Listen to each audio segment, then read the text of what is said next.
Greetings, my dear friends, and welcome to another episode of Reading Epic Threads. I'm your host, Patrick Gunnels, joining you from Spring, Texas, this November 27th, 2024 at 2:39 p.m. Central Standard Time. Sidney Powell shared an article on Twitter, and I want to share it with you from AmericanThinker.com.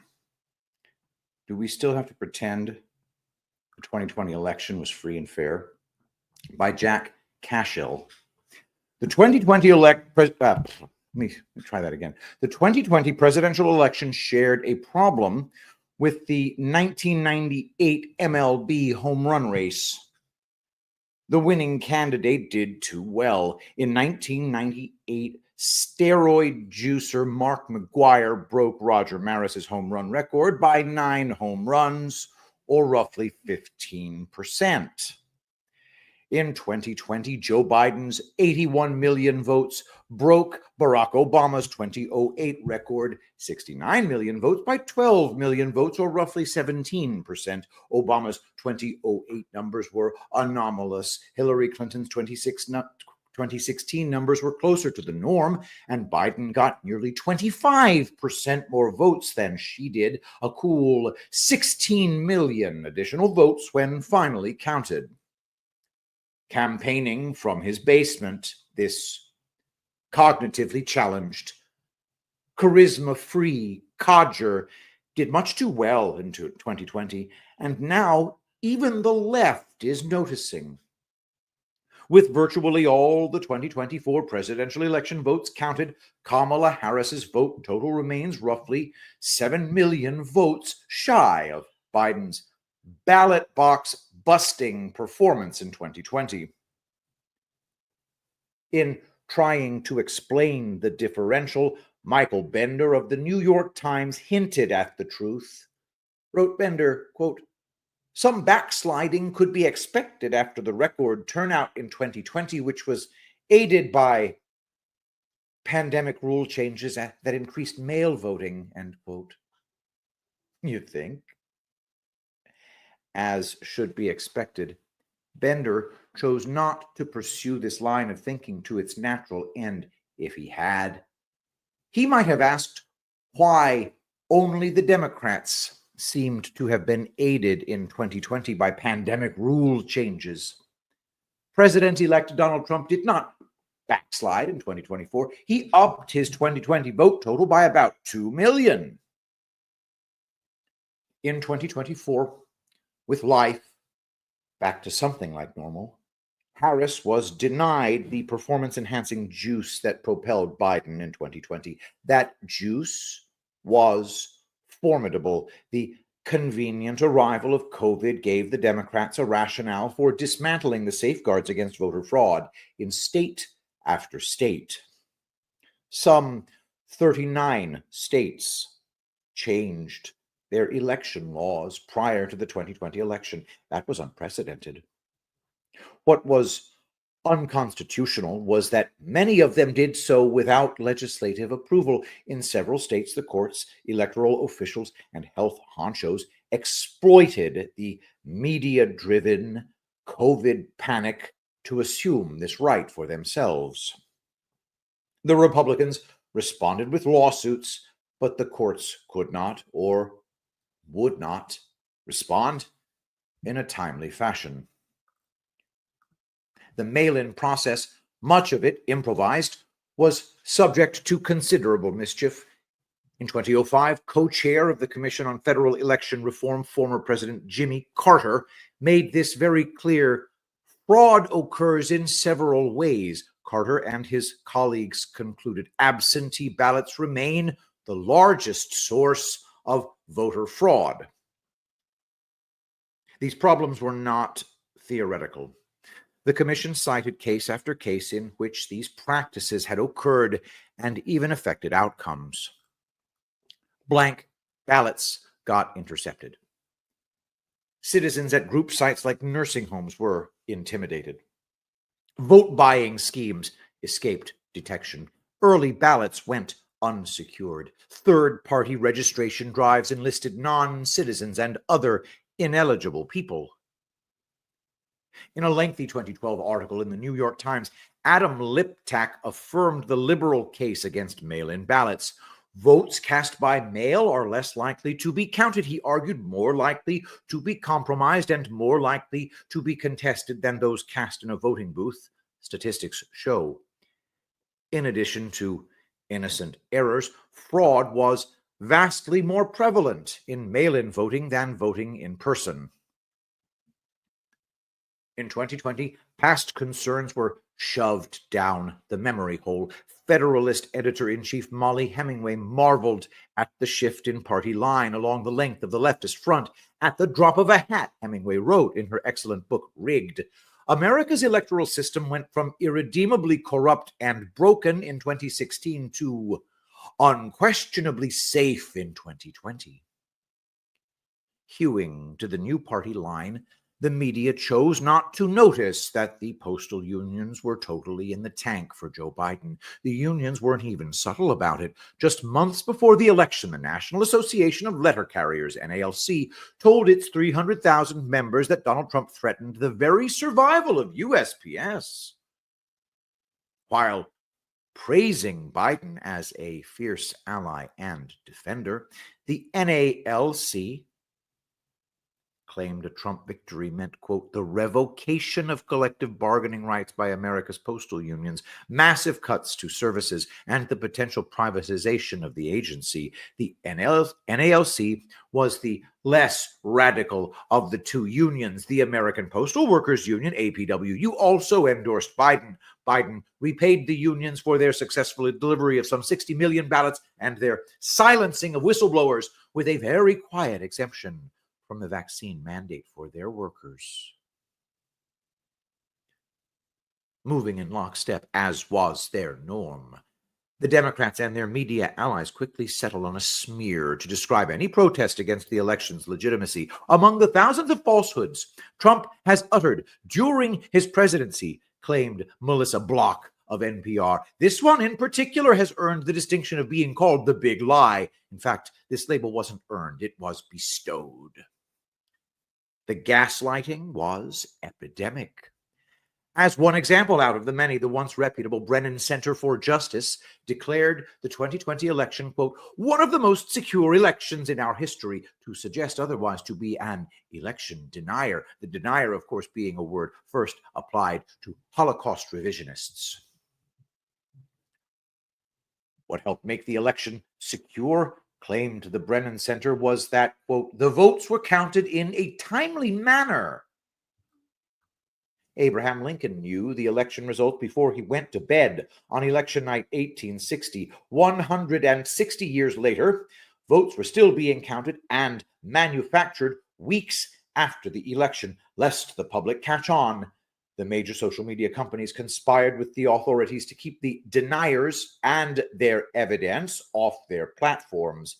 America's sports media have had less tolerance for those who boosted their numbers artificially than have the political media. Mark McGwire remained on the MLB Hall of Fame ballot for the full 10 years of his eligibility, but he never got more than 20% of the sports writers' vote, well shy of the 75% needed for election.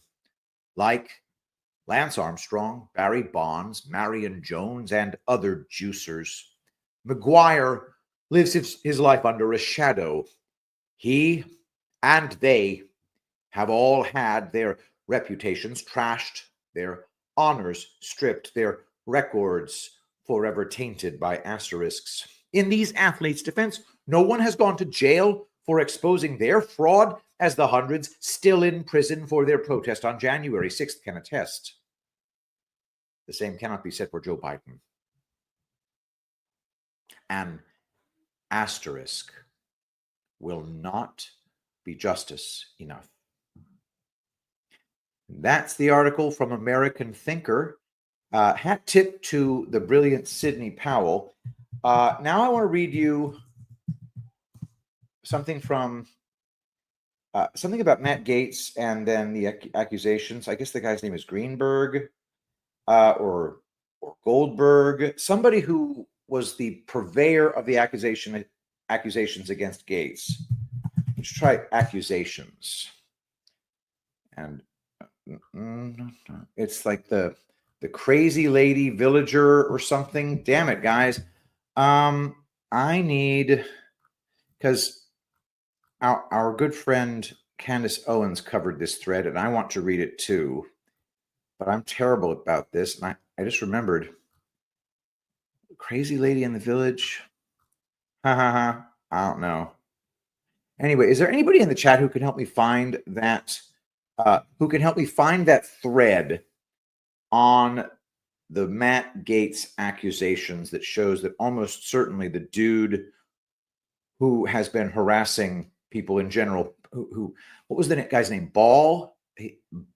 Butte. He had an opponent named Butte, and he basically made up shit about him constantly. And this is the same guy who's making all the accusations against Gaetz. And so it's just specious on its face. Let me try this. Matt Gaetz, and then the last name would be Butte. Maybe Butte. Let's see what it comes up with. Nope. Anyway, I really wanted to know. Okay, I don't know, guys. If you guys have the link to the thread that Candace Owens was trying to show, and then Jimmy Dore covered it too. I just want to read that thread. Let's try Gaetz and then Dore. Let's try that. Hold for processing, please. I'm going to share my Twitter screen. I should have it any second. Thanks, M. Cooper, for giving it a shot. Who killed Jeffrey Epstein? Matt Gaetz knows. Ben Swan. Let's try latest. I don't know. Village Crazy Lady. That's what it was. Found it, guys. All right. So let's try Village Crazy Lady. There she is. And there it is. Got it, guys. We got the thread, y'all. You ready for this? McCooper, thank you so much. Hey, everybody. Retweet this video if you can. If you are not following me on X, do me a huge favor and follow me on X as well. I should be following Mel, the Village Crazy Lady. No, I'm not. My bad. Okay, now I'm following her. Here we go. By the way, this the first tweet in this thread appears to have 11.6 million views. So a thread. How often do I read threads anymore, right? A thread from Village Crazy Lady. So it's not Village Crazy Lady. It's Village Crazy Lady minus the A in Village. Also goes by Mel. All right, friends. Now that Matt Gaetz is out of the running, you're going to hear a lot of takes on what happened and plenty of keep your dick in your pants lines too. And while that's always good advice, the story I'm about to share goes way beyond anything you could possibly imagine. So if you're interested in the whole story consolidated in one place of what really happened with and to Gaetz, take a seat and let me tell you a story. Part 1, the tax collector. This story begins in fall 2019 in Florida with this man, Joel Greenberg. At the time, Joel Greenberg was 2.5 years into his first term as the tax collector for Seminole County. Greenberg is your classic rich kid who dinks through life, lighting fires everyone else is forced to put out, never landing hard because daddy's money always catches his fall. You know the type. We all do. And Joel approached his role as tax collector no different than any other. By fall 2019, Seminole County was awash with rumors about the federal investigation into Greenberg's crypto scam with tax collector dollars. These rumors inspired a local music teacher, Brian Butte, to throw his hat in the ring and challenge Greenberg in the Republican primary slated for the following year. Despite the many advantages Greenberg held over Butte in the race, incumbency, wealth, name recognition, etc., Greenberg's significant criminal activity as tax collector likely contributed to him becoming obsessed with destroying Butte, both publicly and privately. So, Throughout late 2019 and into 2020, Greenberg rolled out a series of ever-escalating smear tactics targeting Butte. They started rather typical, labeling Butte, who was from Michigan, as a carpetbagger. But they grew increasingly vicious. He created fake Facebook profiles pretending to be Butte's students, leaving comments on public posts, trashing Butte as an awful teacher and a pervert.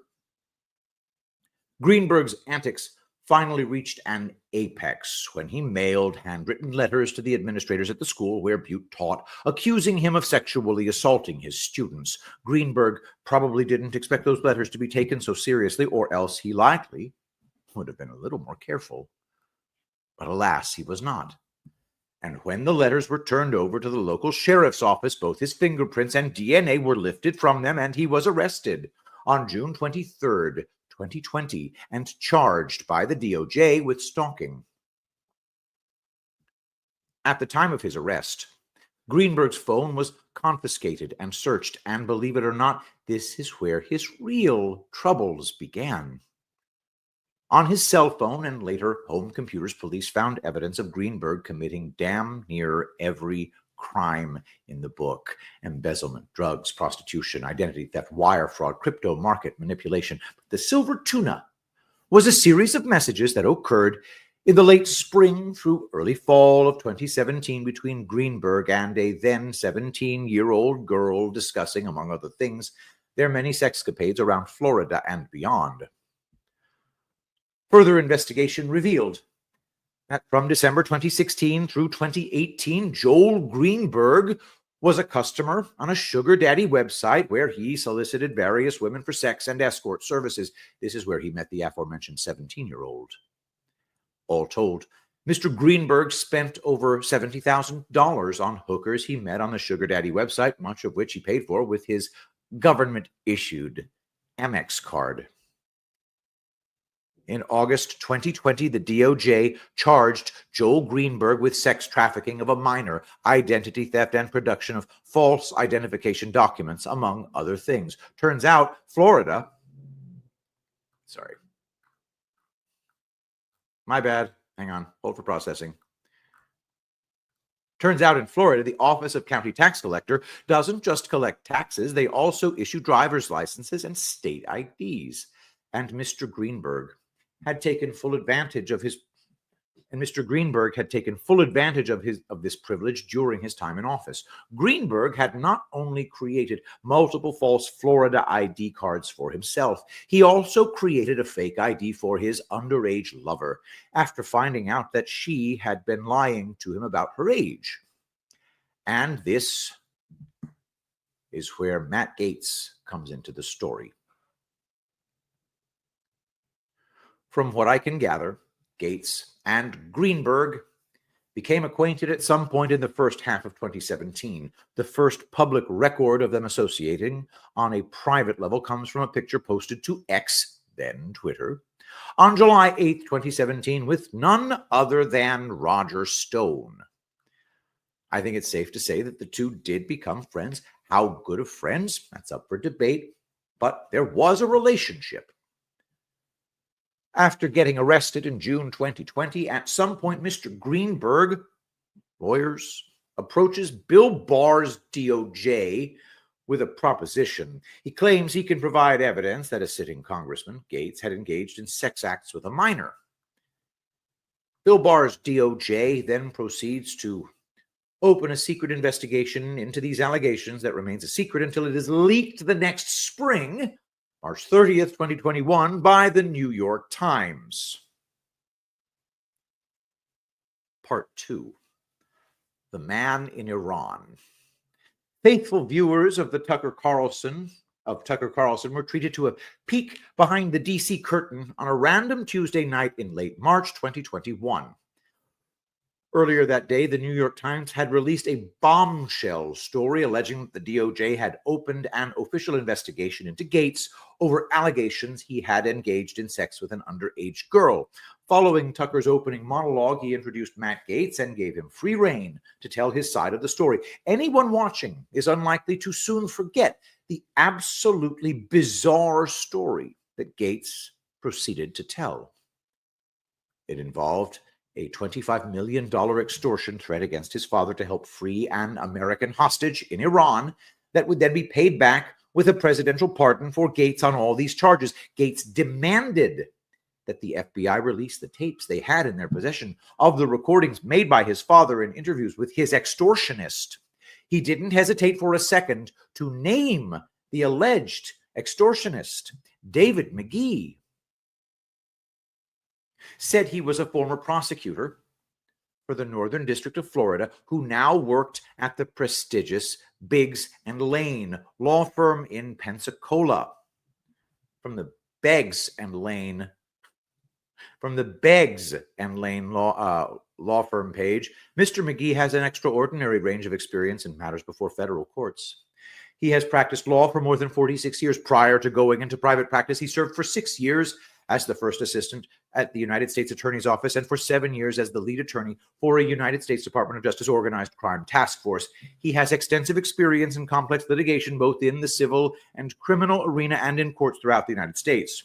His litigation experience includes complex healthcare billing cases, large construction projects, environmental enforcement, tax cases, and hundreds of securities cases. Ooh, this guy sounds like a fancy pants.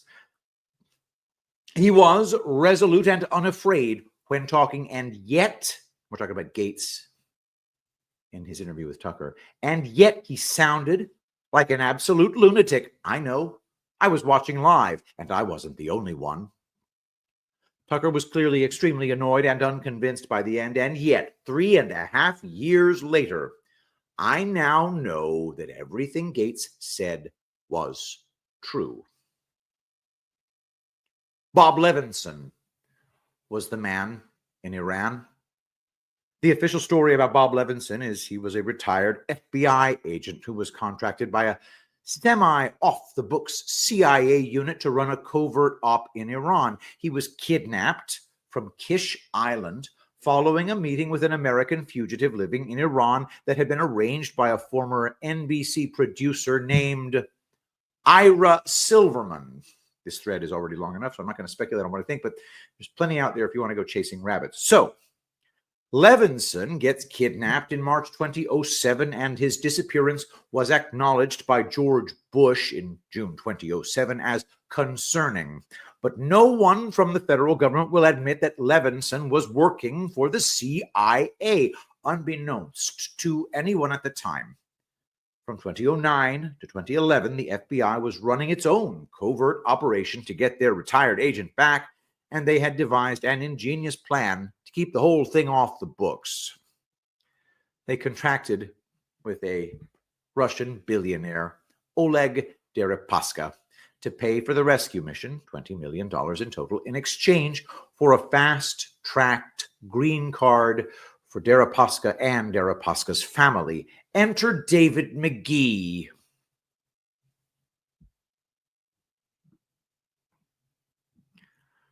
During his time at the DOJ, McGee worked an organized crime task force. That's how he knew Bob Levinson, who specialized in Russian money laundering. McGee became a liaison between the Levinson family and Deripaska. Now, let me just stop right here and say this whole thing is nuts and stinks to high heavens. To make matters worse, who was the FBI point man on the Deripaska deal? Andrew McCabe. Yep, that Andrew McCabe. Anywho, the FBI team gets a couple of proof-of-life videos, and they have a soft arrangement in place when the Clinton State Department steps in and shuts the whole thing down. Something got them spooked. What that was has never been disclosed. After 2011, Levinson is never heard from again. All along, the Iranians deny any involvement in his disappearance, expected. So eventually, the CIA gets desperate, and a handful of classified documents confirming Levinson's contract with the CIA are leaked to the AP in December 2013. Still, the Iranians don't budge. This was surprising because at this point, they no longer have any reason to lie. The Americans aren't lying anymore. Time to start negotiations, but nope. the news was greeted with radio silence. Years go by and no more pictures of videos ever arrive. And then comes the Iranian nuclear deal of 2016. Unbeknownst to most, the Obama team had negotiated the release of 4 Americans being held in Iran in exchange for the U.S. dropping charges against 7 Iranian nationals for sanctions violations. Bob Levinson was not one of those Americans. The American Jewish community was furious. They already saw the Iranian deal as a stab in the back to Israel, but when word broke about the prisoner exchange and Bob Levinson wasn't on the list, many took it as a deliberate betrayal of American Jews, too. Flash forward some more.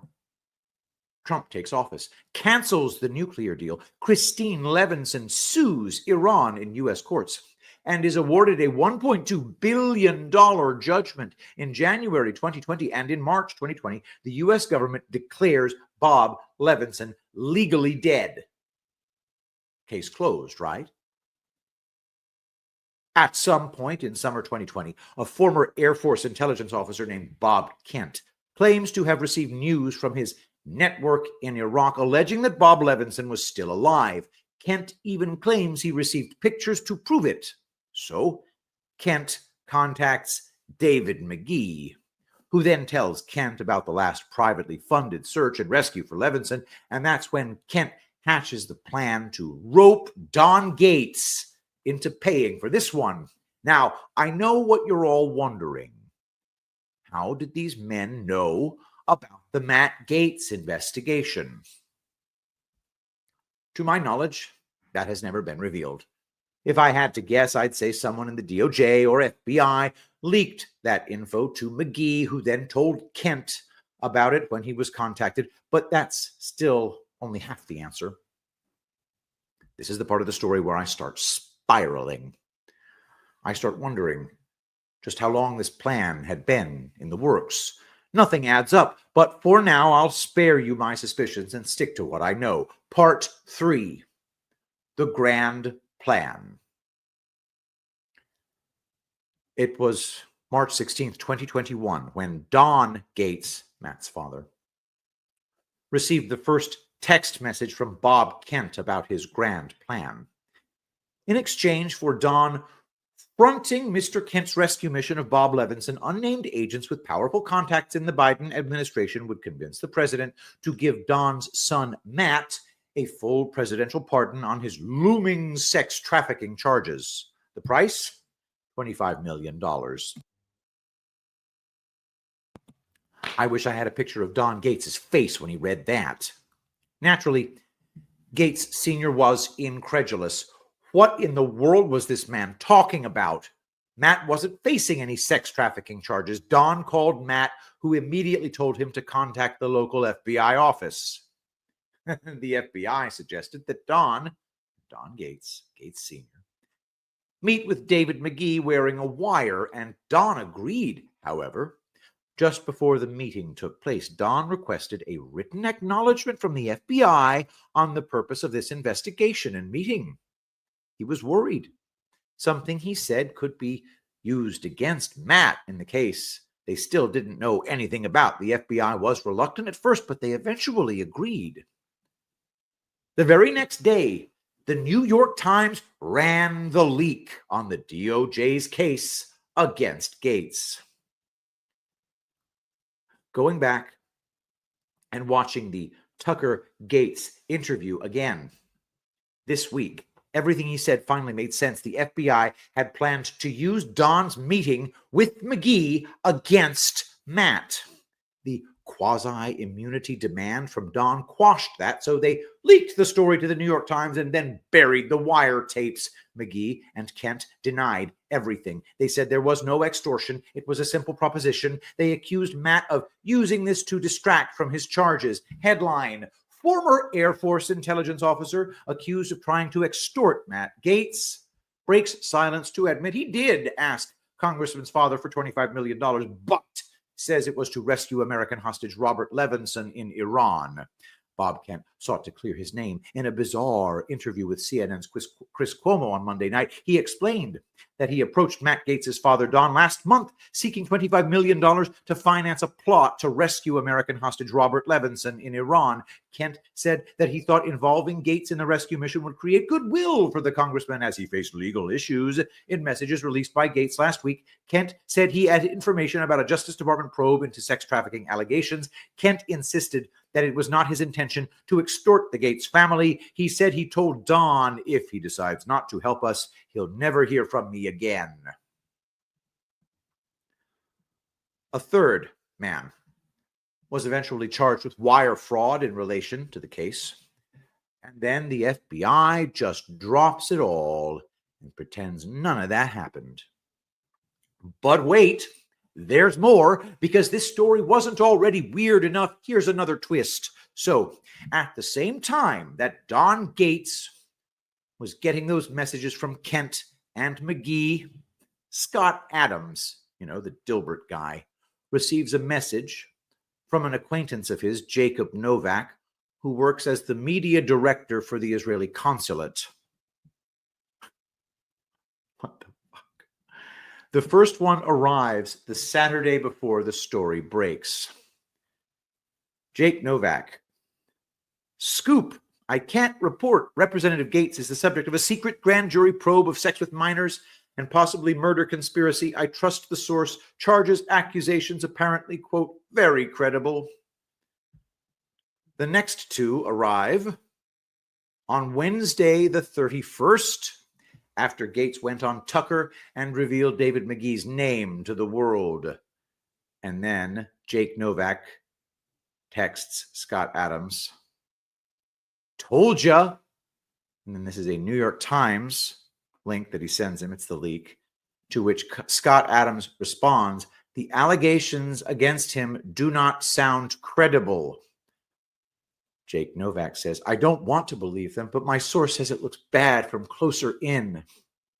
Scott Adams responds, I'm betting against it, but the extortion counterclaim sounds credible. Has witnesses, apparently. The backstory is screwing up my efforts to free Bob Levinson. Gaetz' dad was secretly finding us, so I'm very much wanting this to be untrue. I've got a commando team leader friend of mine nervously waiting for wire transfers to clear. Bob Kent is my lifelong friend and the best person and patriot. I also highly doubt McGee extorted or promised anything to Gaetz. Also, the $25 million number is total BS. Now the Gaetzes have burned Kent and Levinson. I can clear up the 50% of this story that isn't true. Link to the Washington Examiner. Documents detail alleged Matt Gaetz $25 million extortion scheme. To which Scott Adams replies, They have documents. Yeah, some numbers and facts have been altered. The real documents do not extort, and we only asked for $25 million as an estimate at first. We came way down. Adams responds, you think his screenshots are altered? That would be the world's dumbest play. The sender or recipient has the original. We do.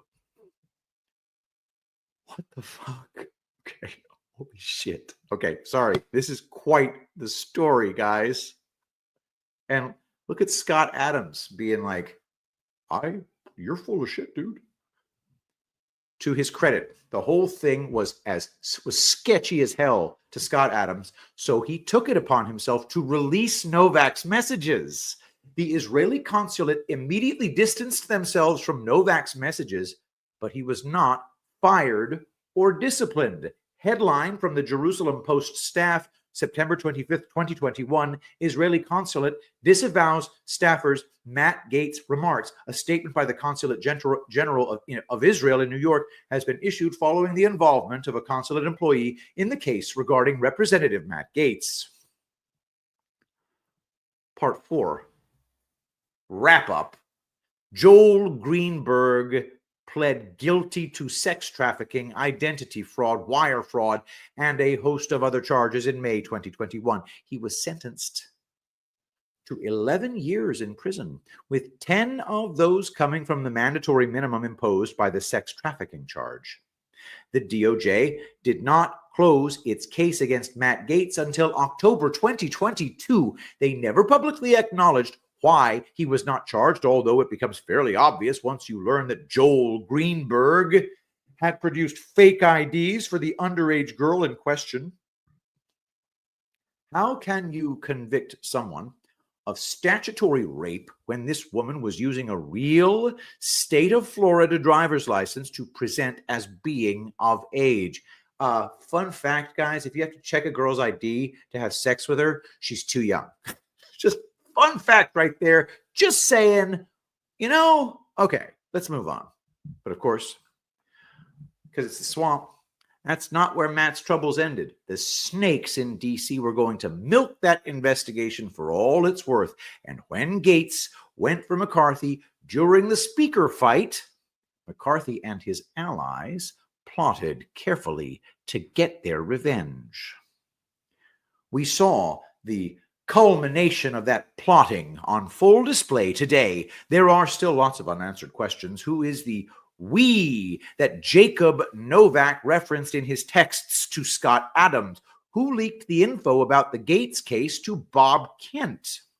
Was Joel Greenberg running a honeypot scheme? If so, for whom? Sure would be nice to get an attorney general in office who actually gave a damn about answering any of those questions. Thanks so much for taking the time to read the whole thread. I know it was long, but there really wasn't any way to shorten it. Damn, this is a freaking killer story. Okay, Joel Greenberg did not make the fake IDs in the classic sense. Joel Greenberg stole the identities of real Floridians and then used his access to the David system, I guess ID system, to alter addresses and date of birth. See count 9 of the plea for details. Holy freaking crap. Mel? Nice.